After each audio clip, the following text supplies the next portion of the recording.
এইবার হাটের সবচেয়ে দামি গরুটা আমি কিনছি। হকস নাকে বিশাল বড় গরু।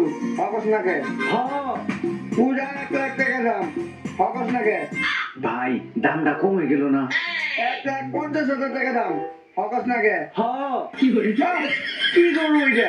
গরুর ল্যান্ডা দেখলে ধৈর্য ঝুলন দিতে মন চায়, মুখ দেখলেই ধৈর্য চুমা দিতে মন চায়, দাঁতের ভিতরে আমার চেহারা দেখা যায়, আর পাশে কিছু চুলা দেখলে চাপড় দিতে মন চায়, আর গোবর হলো মাখনের মতো। বসের খেয়াল নাই কেন চাই? তুই বেশি কথা করছে, ছাড়টা আমার মাথার বেজার। তাইলে আমার বিদায় করে দেন। তোর ধৈর্য রাখছে কেনা? তাইলে আমার টেহা কি এর বায়ু? ভাই ওই তো আমার গরুর ট্রাক ড্রাইভার। এতক্ষণ চাপা মারা বুঝাই, আমি তো ভাবছি বাছুর এলাকার মুখলে ওর কাছে গরুর কথা কইলে ও পুরো এলাকা ছড়াই দিব। হকস নাকে কি করি? কত জানি জিমু তবে তেল খরচ সহ 4700। কে ওরা বাবা এবার গরু না কিনা বাছুর কিনা উল্টা একবার আছে 4700 টাকা। আর এবারে পদ্মা সেতুতে হুন্ডা চলাচল বন্ধ না করে দিলে ওরকম গরু আমি হেলমেট পরে হুন্ডার পিছে পরে নিয়ে যেতাম। আর একবার 4700 টাকা দিয়ে ঠকা হয়ে যাবো গা।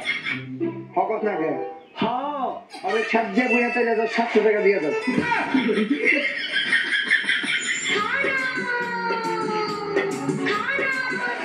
হ্যালো কি কি হয়েছে ভাই? আমার কুরবানির গরু চুরি হয়ে গেছে। চেয়ারম্যান সাহেব, এটা খালি আপনি দেখে, আপনার জায়গায় অন্য কেউ থাকলে এই খবর শুনে স্টপ করতো। এই তাড়াতাড়ি ঘর চেয়ারম্যান সাহেব স্টপ করছে। ডাক্তারের কাছে নিয়ে যেতে হইব।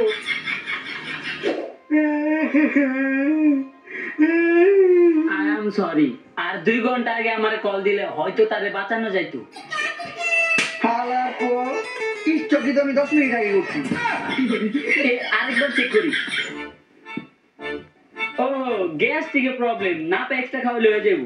ভাই ছেলেন্ডি গেলে ডাক্তার তুমি আবার কান্দো কে? আমি তো বাড়িতেই আছি। আরে আমি তো তোমার লেগে কান্দতেছি না, তুমি মরলে তো আমি ওরে বিয়ে করে নিতাম, কান্দাছি তো আমার গরুর লাগিয়া।